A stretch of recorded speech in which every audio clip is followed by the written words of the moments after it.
So I've already gone ahead and attached the front fence. As I mentioned earlier, it really doesn't need to be square to the blade at all. You want to get it roughly square, but I have just measured in using a combination square about a 1/2 inch from the edge.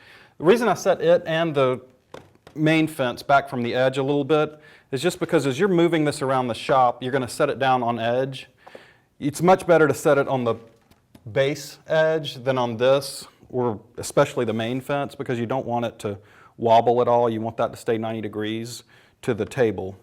So I've already attached this from underneath, just countersunk some screws from below, and now I'm going to drill some holes for the back fence now. Instead of attaching all of it at once, though, I'm just going to attach one hole for now, and that'll allow me to kind of square the blade up to the fence, and then I'll attach the last hole. But I'll get started by going ahead and drilling all the holes across the back.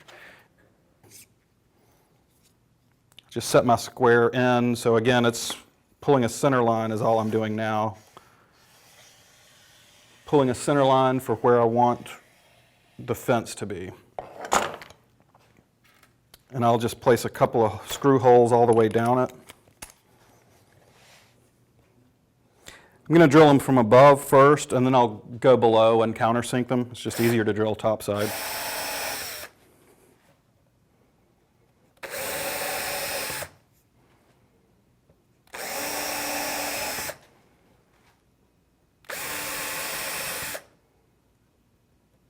Now, as I mentioned, I'm going to tie down the first end with a screw and leave this side so that it can act as a pivot. What you may find is that you don't hit that 90-degree mark exactly the first time. So instead of doing just one hole on this end, I'm going to do a couple of them because there's a chance that first time out I won't hit 90 degrees. And this will just give me a few different holes to try.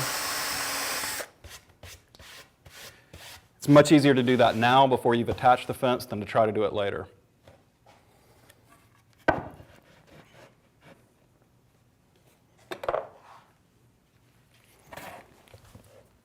As I said, I'll just countersink these from below.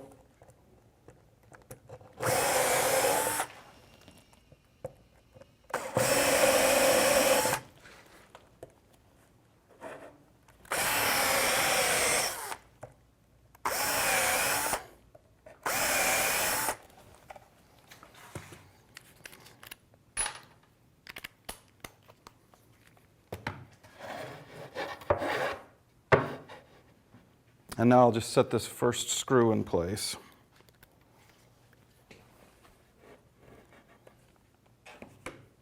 I'm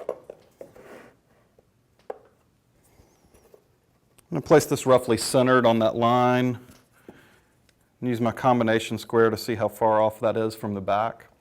Because I've set this up with the fence, it's going to be roughly square from the beginning, but it's not going to be exactly right. And we'll make adjustments as we need to.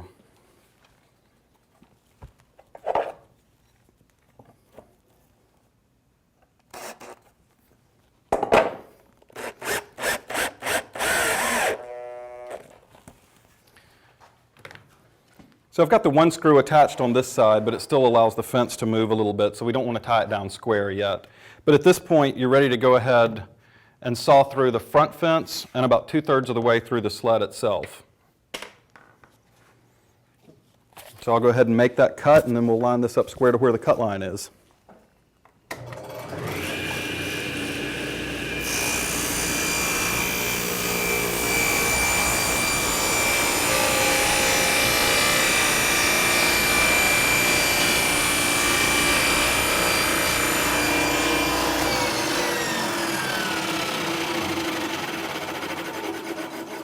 So what you're left with now, the front fence held the jig together, or the fixture together. I think I called it a jig earlier too. It's actually a fixture if you want to be a woodworking nerd about it, which sometimes I am.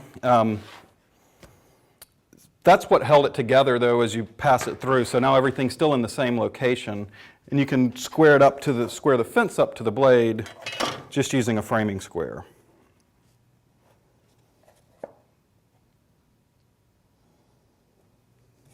And you want to try it on both sides.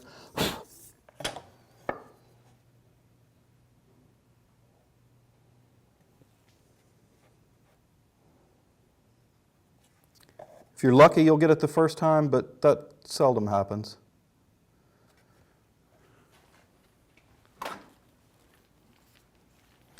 Once you get it where you think it's right, you're going to clamp it in place and then drive just one screw in. You don't want to put them all in at this point. You just want to do one, and then we'll make a test cut and see if we guessed right.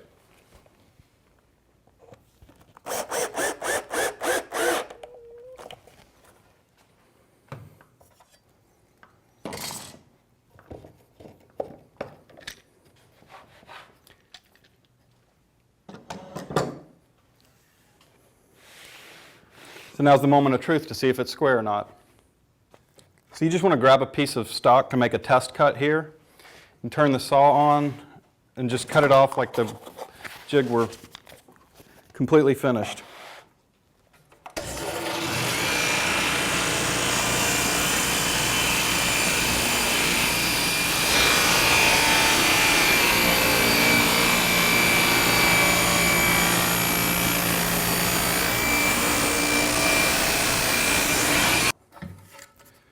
When it comes off,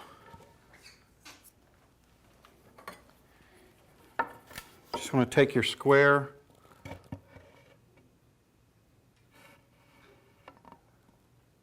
you're looking for a perfectly square joint. It's really worth taking the time.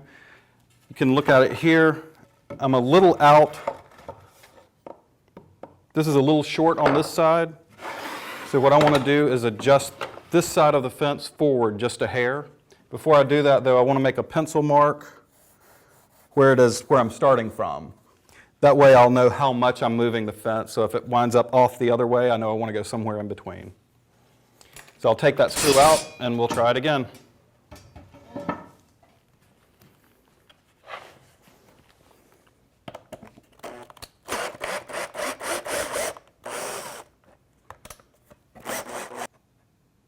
So instead of even bothering with the square again, I know it needs to move just the tiniest bit.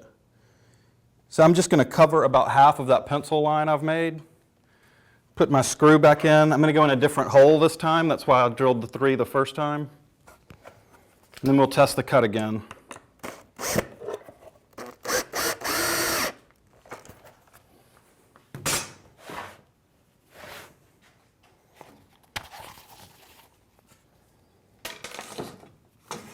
Just the same procedure as before.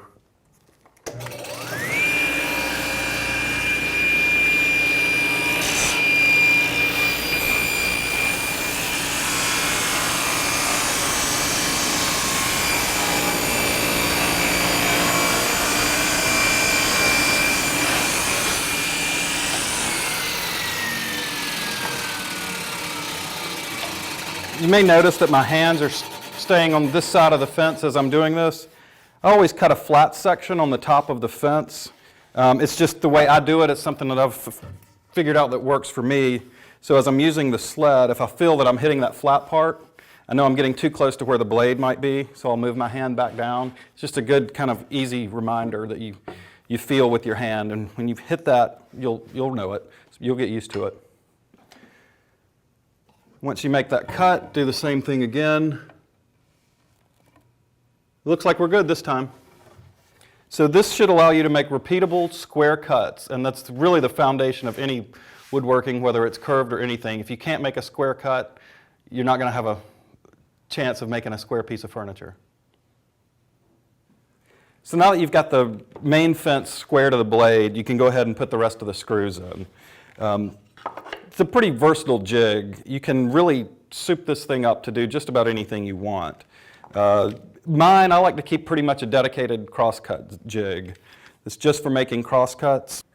I will a lot of times either put pencil marks to show me an important thing that I'll need to remember next time I'm making the cut. Clamp a stop block in. Allows you to make cuts of repeatable sizes. It's really versatile that way. I like to make different sleds for different purposes. I'll make one for cutting miter cuts, one for cutting large panels that are too big for this jig to handle. Another thing that a lot of people like to do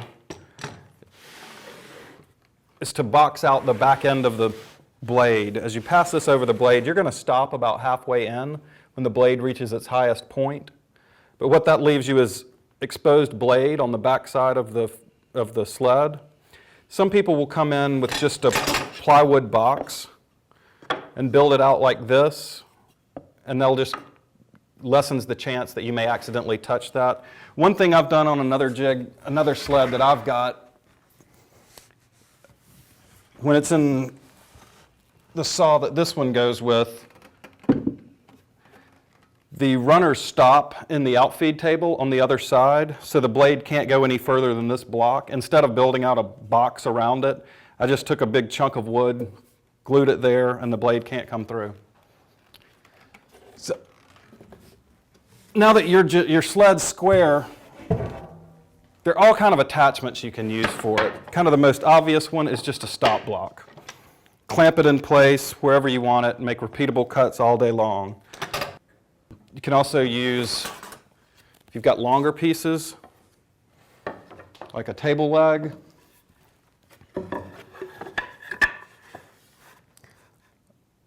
just align it to the saw kerf where you want it. Clamp this down. You can cut all your table legs the same size using this jig as well. All other kinds of ways to soup this sled up. You can put inserts in it for cutting miters.